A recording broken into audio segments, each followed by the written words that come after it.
આપણે ધોરણ 1 માં વિષય સામાન્ય જ્ઞાન તેમાં આપણે આજે 27મો પાઠ ભણવાનો છે। પાઠનું નામ શું છે? ઉપયોગી વસ્તુઓ। તમે બધાય સામાન્ય જ્ઞાનમાં પાના નંબર 54 ખોલો તો ખોલ્યું ને બધાય? એમાં જ આપણે પાઠ ઉપયોગી વસ્તુઓ એટલે જે આપણા જીવન જરૂરિયાતની અંદર આપણે જે ઉપયોગી વસ્તુનો ઉપયોગ કરતા હોય એના વિશે આપણે ભણવાનું છે। તમને જો અહીંયા પહેલા સૂચના વાંચું છું કે અહીં ઘરમાં ઉપયોગી કેટલીક વસ્તુઓના ચિત્રો આપેલા છે। દરેક ચિત્ર ઓળખી વસ્તુનું નામ બોક્સમાંથી પસંદ કરી ખાલી જગ્યામાં લખો। હું બીજી વાર પણ સૂચના વાંચું છું। અહીં ઘરમાં ઉપયોગી કેટલીક વસ્તુઓના ચિત્ર આપેલા છે। દરેક ચિત્ર ઓળખી વસ્તુનું નામ બોક્સમાંથી પસંદ કરી ખાલી જગ્યામાં લખો। તમને જો બાળકો અહીંયા તમને બધા અહીંયા ચિત્ર આપેલા છે ને અહીંયા પેલા ઉપર નામ લખ્યા છે અને અહીંયા તમને ચિત્ર આપેલા છે આ સાઈડ અને આ સાઈડ બંને સાઈડ। તો જે ચિત્ર હોય એની સામે આપણે એનું નામ લખવાનું છે, જેનું ચિત્ર હોય એનું નામ। તો અહીંયા તમને બોક્સમાં બધાય નામ આપેલા છે જે ચિત્ર છે ને એના। તો હું પહેલા અહીંયા બધાના નામ વાંચી નાખું ને પછી હું તમને લખાવીશ કે આ કેનું ચિત્ર છે। પેલું છે પગલૂછણિયું, પછી ફૂલદાની, કપરકાબી, ટેલિવિઝન, કાચકો, ટોર્ચ, ઘડિયાળ, નેલ કટર, મોબાઈલ ફોન, કાતર, કેલેન્ડર ને કચરાપેટી। તો તમને અહીંયા બધાયના ચિત્ર આપેલા છે। એ ચિત્ર જોઈને તમારે એનું સામે નામ લખવાનું છે। આ ચિત્ર કેનું છે? મેં અહીંયા બધા ચિત્ર દોર્યા છે। આ પુસ્તકમાં છે ને એ બધા ચિત્ર મેં દોર્યા છે। તો હવે હું તમને લખાવીશ। જુઓ તો બાળકો, પેલું ચિત્ર કેનું છે? કેનું છે? ઘડિયાળ છે ને? તો આપણે ઘડિયાળનો ઉપયોગ કેના માટે કરીએ છીએ? સમય જોવા માટે। તો અહીંયા પેલું ચિત્ર કેનું છે? ઘડિયાળનું। તો તમારે અહીંયા એની સામે ઘડિયાળ એવી રીતના લખવાનું છે। અહીંયા જુઓ તમને લાઈન કરેલી છે, લીટી કરેલી છે ને એની નીચે તમારે લખવાનું છે ઘડિયાળ। પછી બીજું ચિત્ર કેનું છે? કાચકો। આપણે જેનું માથું ઓળાવીએ ઈવડો એ આપણે તાત્યો પણ કહેતા હોય છે ને ઘણા કાચકો પણ કહેતા હોય છે। તો આપણે અહીંયા કાચકો લખવાનું છે બીજાની અંદર।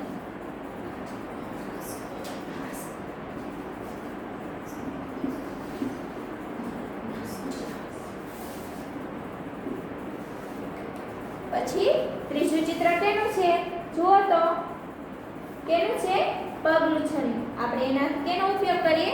આપણે પગ લૂછતા હોઈએ છીએ ને તો એના આપણે પગલૂછણિયું કહેતા હોઈએ છીએ।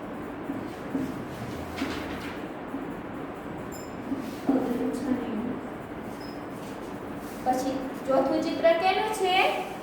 જુઓ અહીંયા તમને કચરાપેટીનું છે ને એમાં કચરો નાખેલો છે કચરાપેટીની અંદર। તો અહીંયા મેં કચરાપેટી દોરેલી છે, તમારે એની સામે કચરાપેટી લખવાની છે।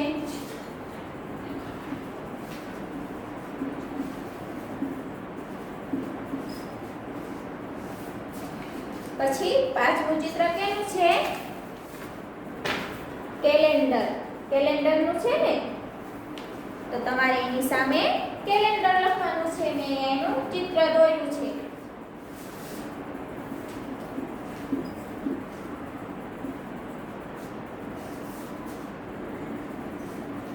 પછી છઠ્ઠું ચિત્ર કેનું છે? જુઓ તો કેનું છે? ફૂલદાની। જે આપણે ઘરમાં શોપીસ માટે રાખતા હોઈએ છીએ ને ફૂલદાની, તો એનું ચિત્ર છે। તો છઠ્ઠાની અંદર તમારે ફૂલદાની લખવાનું છે।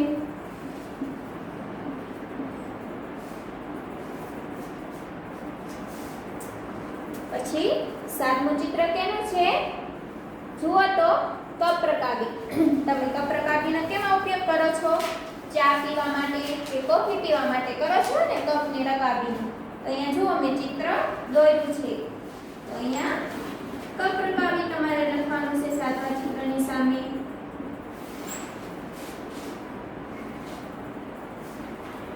પછી આઠમું કેનો છે? Mobile phone. તો આપણે મોબાઈલ ફોનનો ઉપયોગ કેના માટે કરીએ છીએ? ફોન કરવા માટે, અને અત્યારે તમે બધા ઓનલાઈન ભણો છો એટલે તમે મોબાઈલની અંદર જ ભણતા હો છો. તો આપણે એ બાબતે પણ કરતા હોઈએ છીએ, પણ ઉપયોગ ઘણી બધી ઉપયોગી કરી શકીએ છીએ. તો 8મું ચિત્ર કેનું છે? મોબાઈલ ફોનનું.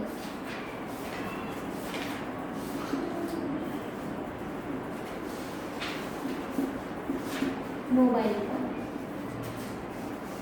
પછી 9મું ચિત્ર કેનું છે? કાતર. તો આપણે કાતરનો ઉપયોગ કેના માટે કરીએ છીએ? કાપડ હોય આપણું એના કાપવા માટે કરીએ છીએ. પછી જે લોકો તમે વાળ કપાવવા જાઓ છો તો એ પણ કાતરનો ઉપયોગ કરીને તમારા વાળ કાપતા હોય છે. પછી દરજી કામ કરતા હોય એ પણ ઈ તો કાપડ કાપવા માટે કરતા હોઈએ છીએ. તો અહીંયા જો કાતર દોરી છે મેં, અને તમારે એની સામે કાતરનું ચિત્ર છે, એની સામે તમારે લખવાનું છે કાતર. પછી 10મું જુઓ કેનું ચિત્ર છે? જુઓ તો ટેલિવિઝનનું. તમે બધાય ઘરે ટીવી જોવો છો ને? તમારી ઘરે બધાયની ઘરે અત્યારે તો ટીવી તો હશે જ તેને, તમે બધાય ટીવી પણ જોતા હશો. તો આપણે એની સામે ટેલિવિઝન લખવાનું છે. ટેલિવિઝન. પછી 11મું ચિત્ર કેનું છે? ટોર્ચ. એટલે આપણે બત્તી કરતા હોઈએ છીએ જ્યારે અંધારું લાઈટ વહી ગઈ હોય, અને જ્યારે આપણે લાઈટનો ઉપયોગ કરવો હોય તો આપણે ટોર્ચ દ્વારા આપણે કરીએ છીએ, એટલે આપણા ઘરમાં અંજવાળું પડે. તો કેનું છે? ટોર્ચનું ચિત્ર છે. તો તમારે એની સામે ટોર્ચ લખવાનું છે.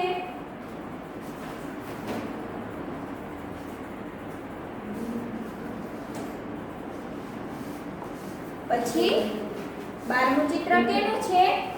નેલ કટરનું. જુઓ તો નેલ કટરનું છે ને, તો આપણે નેલ કટરનો ઉપયોગ કેના માટે કરીએ છીએ? નખ કાપવા માટે. તમે બધા નેલ કટરથી જ નખ કાપો છો ને?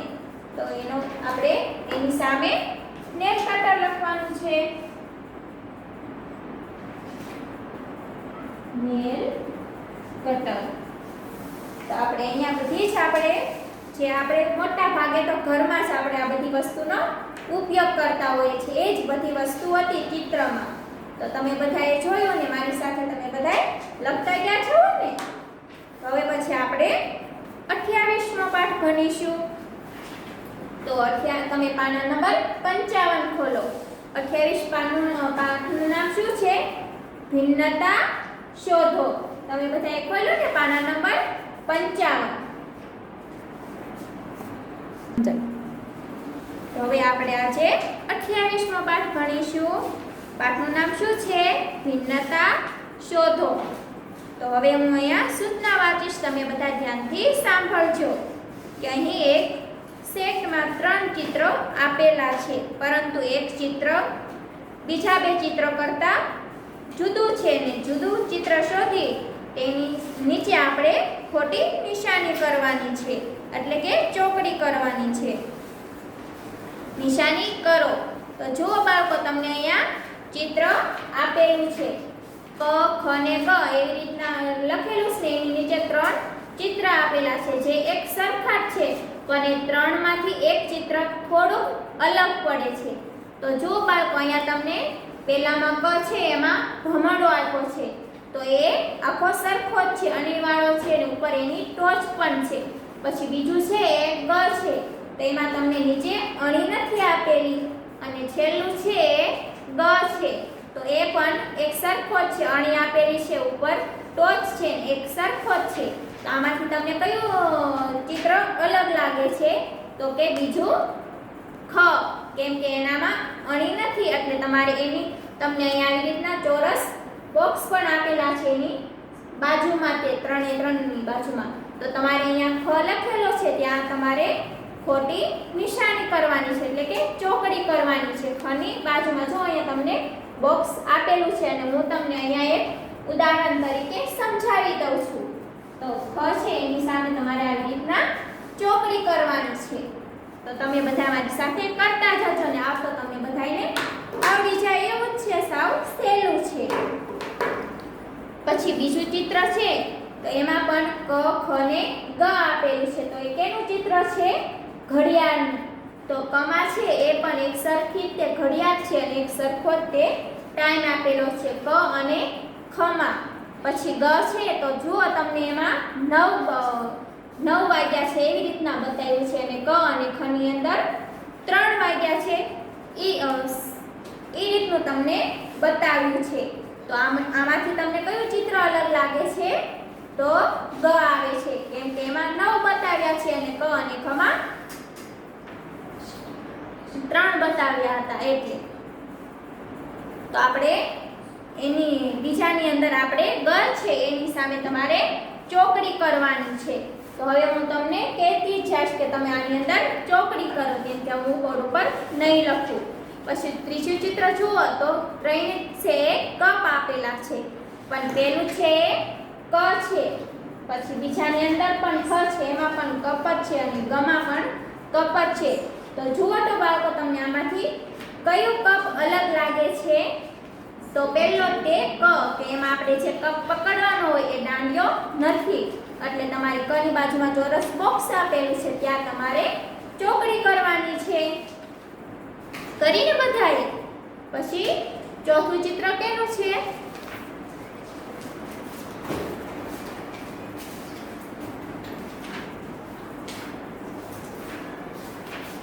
તો ચોથું ચિત્ર કેનું છે? શરણાઈનું. તો પહેલું ચિત્ર શરણાઈનું છે એ એક સરખું જ છે, બરોબર જ છે. પછી બીજું છે એ ખની અંદર પણ શરણાઈ જ છે, એ પણ સરખું છે. અને ત્રીજું છે એ ગ છે. તો જુઓ તો તમને ગમાં કાંઈ ફેરફાર લાગે છે કે નહીં શરણાઈની અંદર? તો જુઓ તો એમાં તમને શું અલગ લાગે છે? તો કે એમાં આવી રીતના અણી નથી છેલ્લે, આ બંનેમાં છે ને આમાં નથી, એટલે એ ચિત્ર અલગ પડે છે. તો એની સામે અહીંયા બોક્સ આપેલું છે ત્યાં તમારે ચોકડી કરવાની છે બોક્સની અંદર. પછી પાંચમું ચિત્ર છે પેન્સિલનું. તો તમને આપેલો છે ત્યાં પણ પેન્સિલ બરોબર જ છે. પછી ખામાં પણ બરોબર છે અને ગમાં તમને અણી કાઢેલી નથી ને અહીંથી જરીક અણી નથી કાઢેલી, એટલે એ ચિત્ર તમારું પેન્સિલનું છે એ અલગ પડે છે. તો તમારે ત્યાં ખોટી નિશાની કરવાની છે. કરીને બધાયને, કેમ કે આ તો તમને બધાયને આવડી જાય એવું જ છે. પછી છઠ્ઠું ચિત્ર, તો તમને આવી રીતના લોન આપણે નીચે પાથરેલી હોય, પણ આ રીતનું તમને લોનનું એ હોય એ રીતના તમને ઘરનું ચિત્ર આપેલું છે. તો પહેલું ચિત્ર છે એ તમને અલગ પડે છે, તમે જોજો પહેલા. પછી ખ છે અને ગ છે, કેમ કે એ બંને ચિત્ર એક સરખા છે અને કનું છે એ અલગ પડે છે આ બંને કરતા થોડુંક. તો એના તમારી બાજુમાં અહીંયા ચોરસ આપેલું છે ત્યાં તમારે ચોકડી કરવાની છે. પછી કેનું ચિત્ર છે? બિલાડીનું. જુઓ તો બિલાડીનું જ છે ને. તો પેલી બિલાડી છે એને કાન છે, 4 પગ છે, પૂંછડી છે.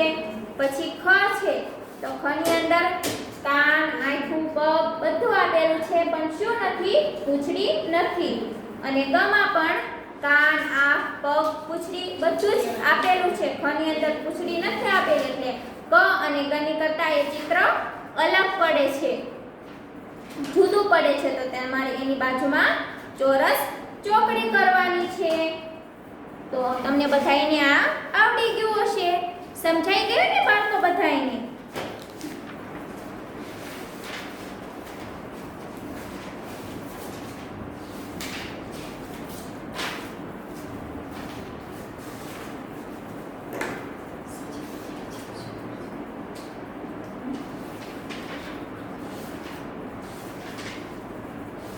તો હવે આપણે આજે સાથે સાથે 29મો પાઠ ભણીશું, કારણ કે એ બંને પાઠ તો સાવ નાના જ હતા, એક જ પેજના હતા, એટલે તમને બધાયને મજા આવશે. કેમ કે આજે આપણે એક સાથે 3 પાઠ લઈ લઈએ, સાવ નાના હતા ને એટલા માટે. તો 29મા પાઠનું નામ શું છે? સજીવ અને નિર્જીવ. તમે બધાય પેજ નંબર 56 ખોલ્યો ને? 56મા પાના નંબર ઉપર 29મો પાઠ છે, સજીવ અને નિર્જીવ. તો હું અહીંયા સૂચના વાંચું છું કે અહીં કેટલાક સજીવ અને નિર્જીવના ચિત્રો આપેલા છે. સજીવ માટે 6 અને નિર્જીવ માટે 9 બોક્સમાં લખો. તો જો બાળકો અહીંયા તમને ચિત્ર આપેલા છે તો એમાંથી આપણે જોવાનું છે કે આ કયું ચિત્ર છે એ સજીવ છે અને કયું ચિત્ર એ નિર્જીવ છે. તો પહેલું ચિત્ર તમને કેનું આપેલું છે? છોડનું આપેલું છે. તો એ છોડનું ચિત્ર છે તો આપણે છોડમાં આપણે સજીવ કહેશું કે નિર્જીવ? તો કે એની અંદર તો બાળકો આપણે અહીંયા તમને સૂચનામાં કીધું હતું ને કે સજીવ માટે 6 કરવાનો અને નિર્જીવ માટે ન કરવાનો છે. તો અહીંયા જુઓ તો પહેલું ચિત્ર કેનું છે? છોડનું છે. તો છોડ છે એ કેમાં આવે? સજીવમાં આવે કે નિર્જીવમાં? સજીવમાં આવે. કેમ કે છોડ છે એને આપણે પાણી પાઈએ એટલે એની જાતે તેનો ઉછેર થતો મોટું મોટું થતું જાય છે, એટલા માટે એ સજીવમાં આવે. તો તમારે અહીંયા સર્વ કરવાનો છે, આખું સજીવ લખવાનું નથી. મેં અહીંયા નામ લખીને નીચે ચોરસ કરેલું છે એ રીતનું તમને લખાતી જશે અને તમને અહીંયા જે બોક્સ આપેલું છે છોડનું એની બાજુમાં તે નાનું એવું ચોરસ બોક્સ આપેલું છે ત્યાં તમારે 6 લખવાનો છે. પછી બીજું ચિત્ર કેનું છે? બુકનું. તો બુક છે એ કેમાં આવે? નિર્જીવમાં આવે. કેમ કે બુક છે એની જાતે હલનચલન કરી શકતી નથી, એક જગ્યાએથી બીજી જગ્યાએ જઈ ન શકે. કેમ કે જ્યારે આપણે વાંચવું લખવું હોય ત્યારે આપણે બુકનો ઉપયોગ કરીએ, ત્યાં જગ્યાએ હોય ત્યાંથી આપણે લઈએ છીએ, એટલા માટે એ સજીવમાં ન આવે, નિર્જીવમાં આવે. કેમ કે એ નિર્જીવ છે એટલા માટે. તો તમારે ત્યાં ન કરવાનો છે, નિર્જીવનો ન. પછી ત્રીજું ચિત્ર કેનું છે? ઘડિયાળનું. તો એ કેમાં આવે? સજીવમાં કે નિર્જીવમાં? તો કે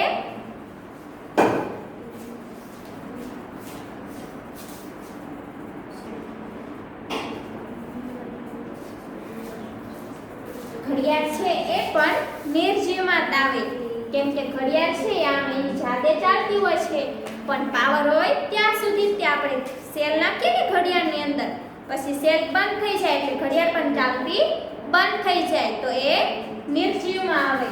તો તમારે ત્યાં નિર્જીવનો ન લખવાનો છે ઘડિયાળની નીચે. પછી શું છે? ચોથું ચિત્ર કેનું છે? કૂતરાનું. તો કૂતરો કેમાં આવે કયો તો બાળકો? નિર્જીવમાં કે સજીવમાં? તો સજીવમાં આવે. કેમ કે કૂતરો છે એની હાથે હલનચલન કરી શકે છે, એક જગ્યાએથી બીજી જગ્યાએ જઈ શકે છે, એની જાતે ખાઈ પી શકે છે, એટલા માટે એ સજીવમાં આવે. તો તમારે ત્યાં સ કરવાનું છે. પછી પાંચમું ચિત્ર કેનું છે? ખુરશીનું. તો ખુરશી છે એ કેમાં આવે? નિર્જીવમાં. કેમ કે ખુરશીને આપણે એક જગ્યાએથી બીજી જગ્યાએ આપણે લઈ મૂકીએ છીએ ત્યારે ત્યાં જાય છે એ જગ્યા ઉપર, એની જાતે જઈ શકતી નથી, એટલા માટે એ નિર્જીવમાં આવે છે. તો તમારે ખુરશીની નીચે ઓલ બોક્સ કરેલું છે ત્યાં તમારે ન કરવાનું છે. પછી દેડકાનું ચિત્ર છે. છઠ્ઠું કેનું ચિત્ર છે? દેડકાનું. તો એ સજીવમાં આવે. કેમ કે એ પણ એની આંખ હલનચલન કરી શકે છે, એટલા માટે એ સજીવમાં આવે. તો તમારે ત્યાં સ કરવાનો છે. પછી સાપનું ચિત્ર કેનું છે? જુઓ તો મોબાઈલ ફોનનું છે. તો એ પણ નિર્જીવ આવે. કેમ કે ફોન હોય અહીંયા પડ્યો હોય, કારણ કે ટેબલ ઉપર કે ગમે ત્યાં તમે મૂકતા હોય ઘરે, તો ત્યાં પડ્યો હોય ત્યારે આપણે એને લઈએ છીએ, ત્યારે આપણા હાથમાં આવે છે અને આપણે જ્યારે કોઈકને ફોન કરવો હોય તો આપણે ફોન કરીએ ત્યારે આપણે કરી શકીએ છીએ, એની જાતે કાંઈ કરી શકતો નથી ફોન, એટલા માટે એ નિર્જીવમાં આવે છે. તો તમારે ત્યાં ન કરવાનો છે. પછી આઠમું ચિત્ર કેનું છે? ચકલીનું છે. કેનું છે? ચકલીનું. તો એ પણ સજીવમાં આવે. કેમ કે ચકલી પણ ઉડી શકે છે, એની સાથે ખાઈ પી શકે છે. તમે ચકલીને બધાને ચણ નાખો છો ને, તે ખાય છે, પાણી પી શકે છે, તો એટલા માટે એ સજીવમાં આવે છે. તો તમારે ત્યાં 6 કરવાનો છે. પછી પેન્સિલનું ચિત્ર છે. કેનું છે? પેન્સિલનું. તો એ કેમાં આવે? નિર્જીવમાં. કેમ કે આપણે પેન્સિલનો ઉપયોગ જ્યારે આપણે કરીએ છીએ ત્યારે તો આપણે એનો લેવી છે, જાતે કંઈ કરી શકતી નથી, એટલા માટે એને આપણે નિર્જીવ તરીકે ઓળખીએ છીએ, એટલા માટે નિર્જીવમાં આવે. તો ત્યાં તમારે ન કરવાનો છે. પછી 10મું ચિત્ર કેનું છે?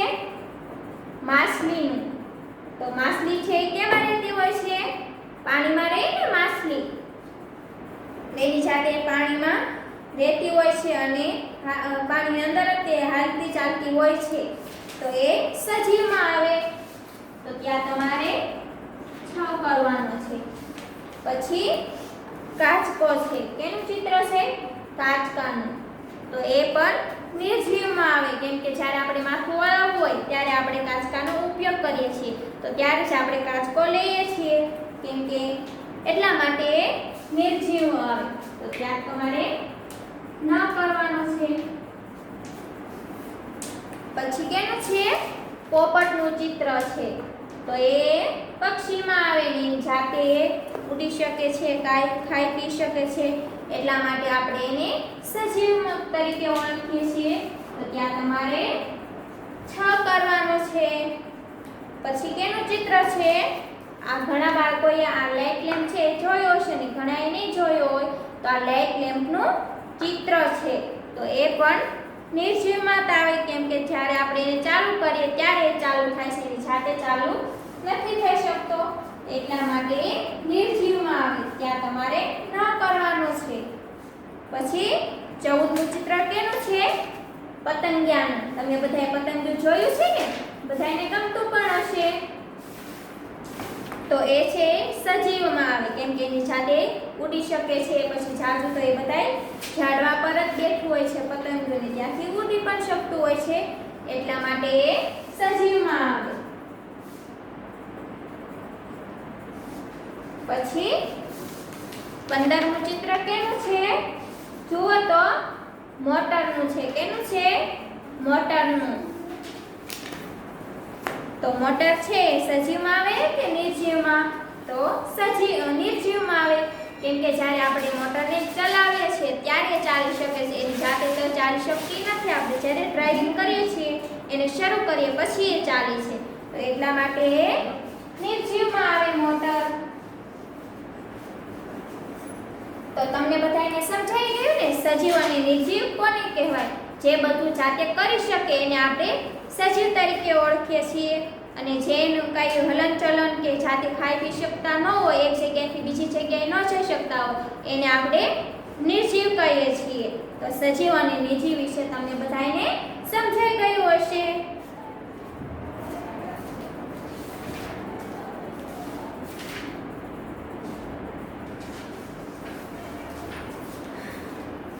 તો બાળકો આજે આપણે અહીંયા સુધી રાખીએ છીએ. આજે આપણે કેટલા 3 પાઠ ભણી ગયા છીએ, તો આપણે અહીંયા સુધી રાખીએ. આવજો. આભાર.